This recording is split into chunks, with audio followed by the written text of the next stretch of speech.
Hey, what's up guys, it's Oakley. NCA has dropped some huge news on us once again. It is quick succession here, announcing a new Total War title. This is going to be Total War The Three Kingdoms.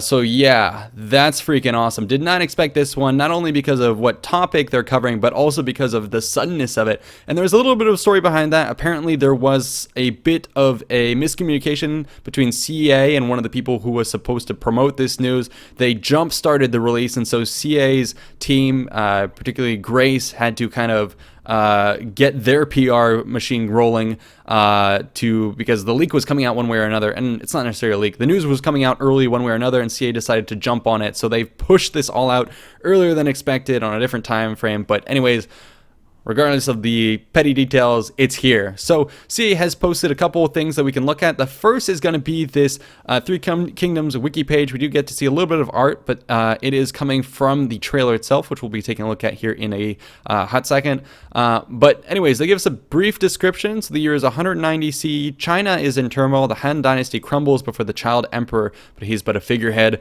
of the tyrant warlord Dongzhu. So we'll be going over the history of this. I do want to just throw you right into the trailer. I will click play on it, and then we'll come back, and what we'll do is we'll analyze, set the stage in terms of the history, talk a bit about which way it's going to go, history or fantasy, talk a bit more about the armies that we can expect, etc. So let's get right into the trailer, and then we'll come back and have a discussion. So yeah, stay tuned. I'll see you on the other side.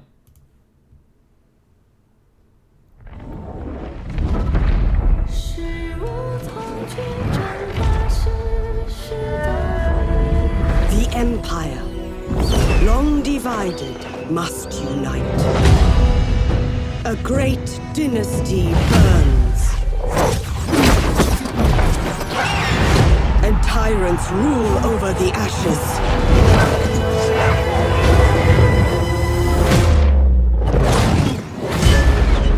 As the light dims, shadows grow ever darker. Ambition corrupts the future, and harmony shatters in the flames of turmoil. Yet from the cinders, the powerful and righteous emerge.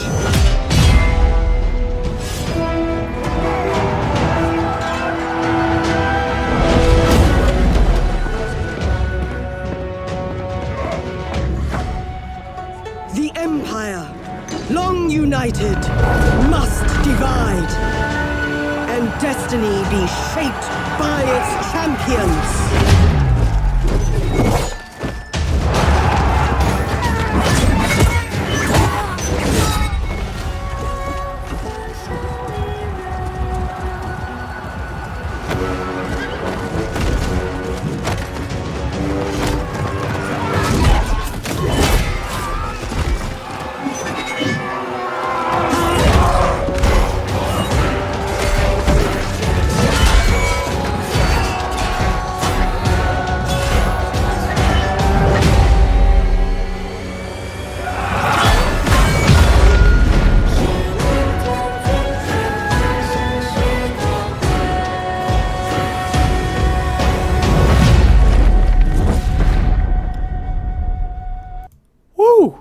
So that was pretty awesome, and it is coming here soon, fall 2018. God, CA is on a roll with all this stuff. So I definitely appreciate the trailer. The music alone I can listen to on repeat for 24 hours until this game comes out. Good God, it is freaking awesome. I love the way they're taking their trailers, obviously using all the art styles from Chinese calligraphy here. The transitions are seamless, and I really like the kind of way they've melded the art here, similar to what they did with Thrones of Britannia. I really hope that they continue on with the lessons learned in Warhammer, where they have this awesome art that has a little bit of parallax effects and all that. I am a huge fan of that. Really adds a little bit of depth to the storytelling as opposed to an animated cutscene. I really like this style.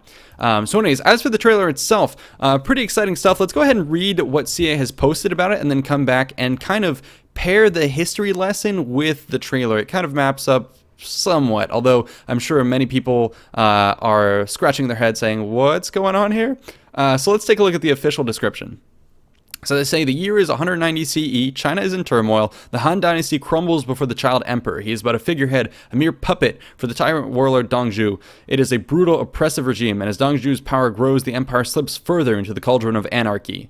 But hope yet blossoms. 3 heroes sworn to brotherhood in the face of tyranny rally support for the trials ahead. Scenting opportunity, warlords from China's great families follow suit, forming a fragile coalition in a bid to challenge Dongzhu's remorseless rule. Will they triumph against the tyrant? Or will personal ambition shatter their already crumbling alliance and drive them to supremacy? The crucible fizzes.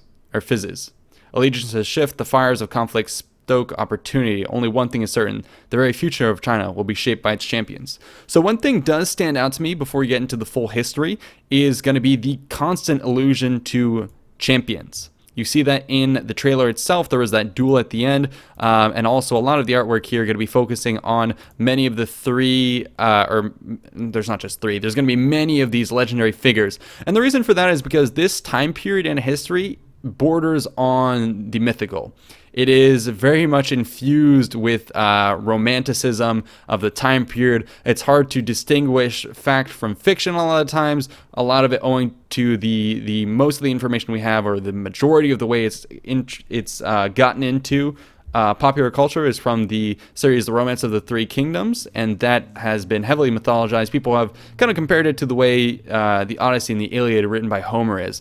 Yes, there is some history to it, but a lot of it is focusing on these higher motifs, the artistic way of describing things, legendary figures, focus on all that kind of stuff. So that is very much what you're seeing in this trailer, that aspect of it. So the question is, if we're swinging from Warhammer in full fantasy to now a historical title, will the pendulum actually lie somewhere in between? Are we going to see the embrace of the kind of the fantasy aspect, or the romanticized aspect of this time period?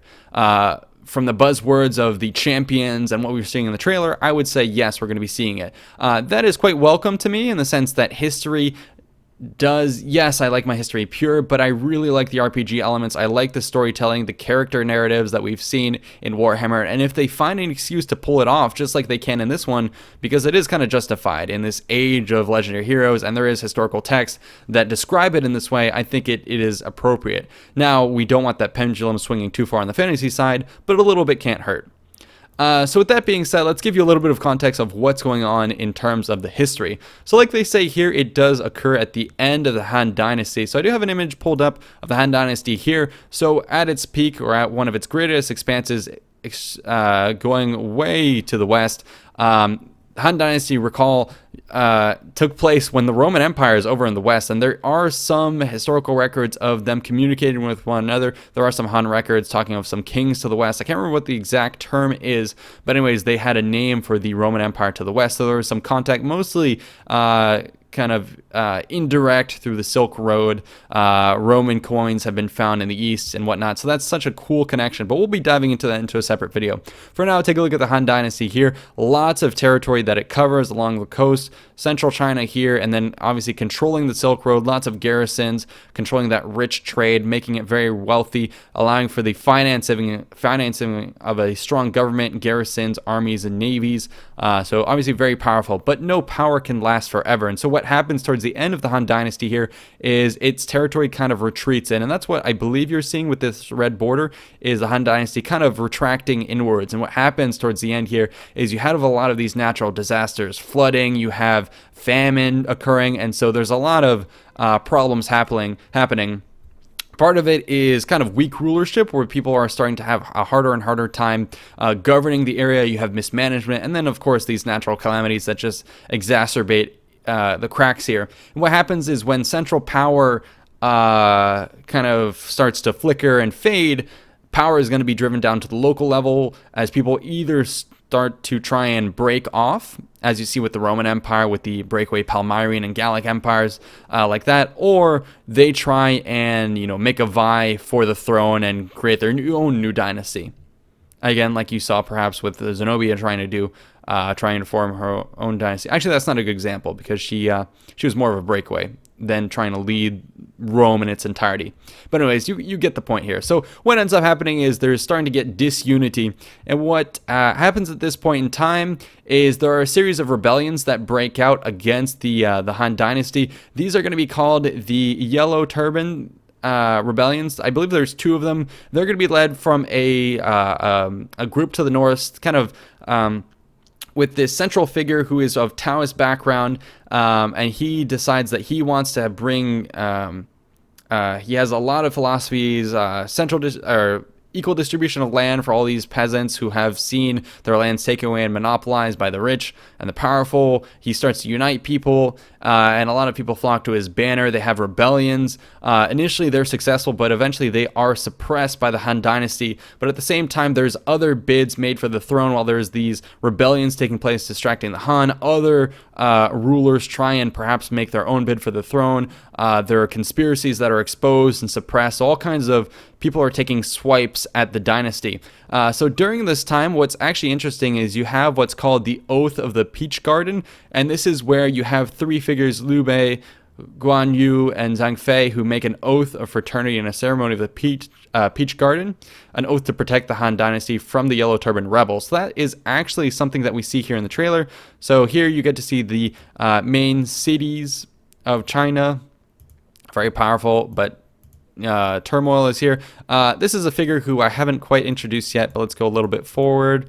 Where is it? Yeah, here it is. So this is where they show this Peach Garden ceremony. Pretty fictionalized. It only really is attested to in the Romance of the Three Kingdoms, not necessarily believed to have actually happened. But that being the case, these guys do kind of stand up for the Han, and they help suppress these early rebellions. But that is just the start of the cracking of the Han. So if we go back to this chart here, essentially what ends up happening is, well, okay, those rebellions are suppressed, but the rifts are forming, and in these kind of power vacuums, you have the court eunuchs who have always kind of vied for power. They start to make a power grab, and they become more and more powerful. Of the eunuchs, there's about 10, I believe, who start to form kind of the upper echelons and start to monopolize a lot of power from the Han Emperor himself. So all of a sudden, this emperor who's supposed to have the mandate from heaven, once it gets out that, he's being ruled by these eunuchs, people start to distrust the eunuchs. They start to question the mandate of heaven for the emperor. And so all of a sudden, as these guys are consolidating power, other people are going to say, hey, the emperor's weak, or they can justifiably say that the eunuchs aren't ruling for the kingdom, and so they can come in. So basically, everything's going to hell. And from the north, a general is called in, I believe, and he is the one that we see a little bit earlier, Dong Zhu. Let's see if we get a good image of him. So here he is. I believe this is the representation of Dong Zhu. So he comes in, he's called in, as well as some other people who come in, and basically they're able to storm the capital. They get rid of the court eunuchs. And yeah, this is where a lot of conflict starts to break out. So as Dong Zhu comes in here, he actually is able to, because now there's a power vacuum, he's going to be able to put his own, or back his own claimant to the throne. He's not actually going to claim necessarily the throne himself, at least right away. And instead, he's going to back, let's go back to CA's description here. Yeah, he's going to back a child emperor for the throne and through him rule. So in this case, they do refer to Dong Zhu as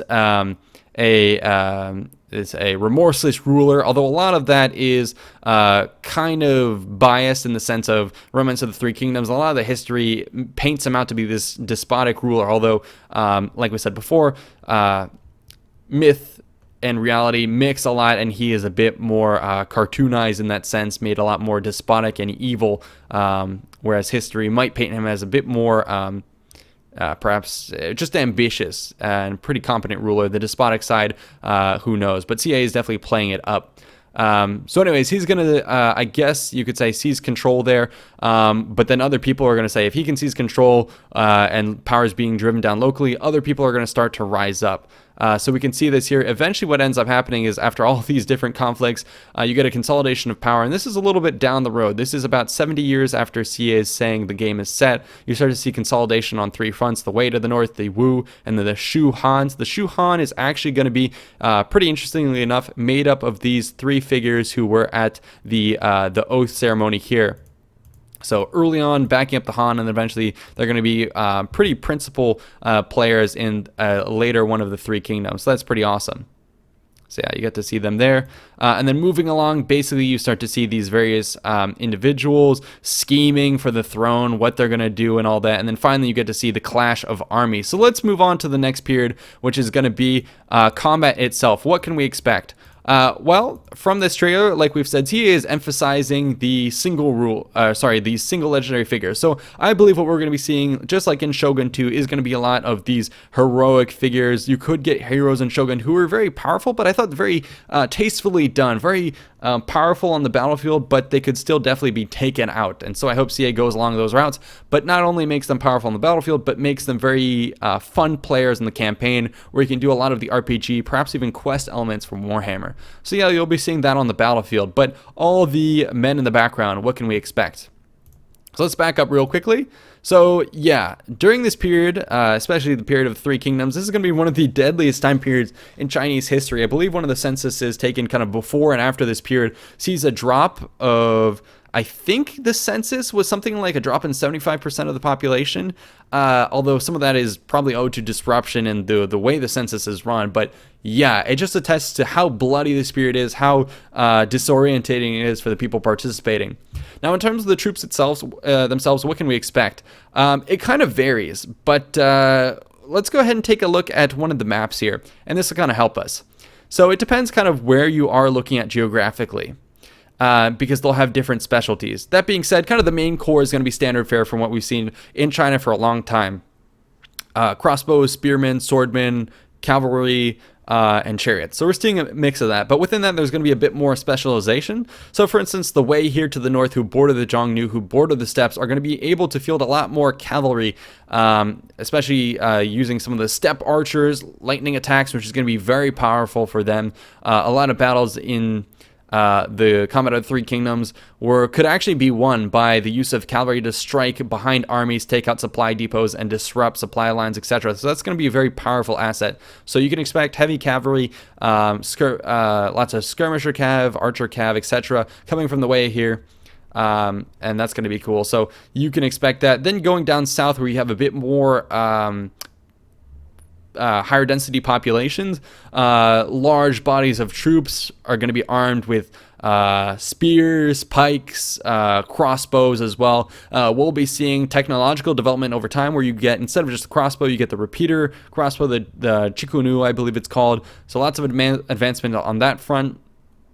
So like we said, mobile units are going to be heavy cavalry, horse archers, chariots as well. Infantry, you can expect large blobs of swords, spears, pikes, and then range units, archers, crossbowmen, repeater crossbowmen, various types of that. Also siege equipment that could be used well in sieges, but also on the battlefield. You have big bolt throwers, almost like the Roman Scorpion, things of that nature.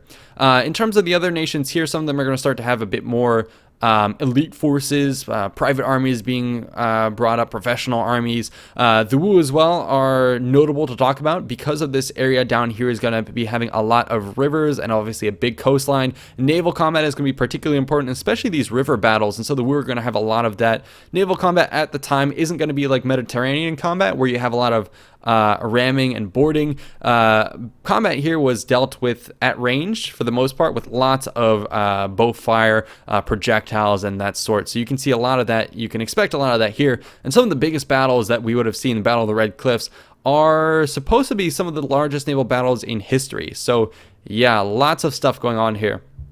So that's what we can expect from kind of general history, my take on the pendulum going from fantasy to history. We talked about the armies as well. I'm going to be doing a lot of catching up and hopefully doing some Moments episode on this time period in the future. But if you're interested, I have heard that the Romance of the Three Kingdoms podcast is pretty good. It does focus obviously on this more fantasy aspect of it, but with 140 episodes, you're not going to be short of information here. So I myself am going to start on this here soon. But anyways, that's it for this overview. I can't wait to hear more about this, what unique mechanics CA is bringing, what units we can expect. And yeah, they've been working on this for a long time, so I really hope that lessons learned from Warhammer and all the other titles are really going to coalesce in a very unique title, and I hope it'll be as well received as Shogun 2 was in the day, and I hope it does pose an opportunity for them to do new things, exciting things as well, just like Shogun 2 brought back Avatar Conquest. I hope CA does spot a chance to get back to something interesting like that, perhaps fledge out in a bit more of multiplayer.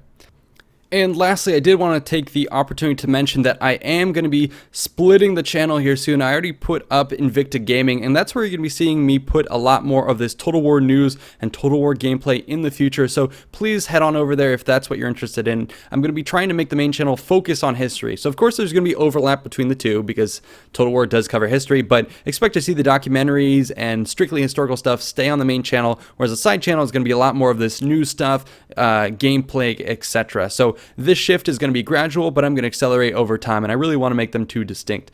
So yeah, that's it. Thanks for watching. See you in the next one. Peace out.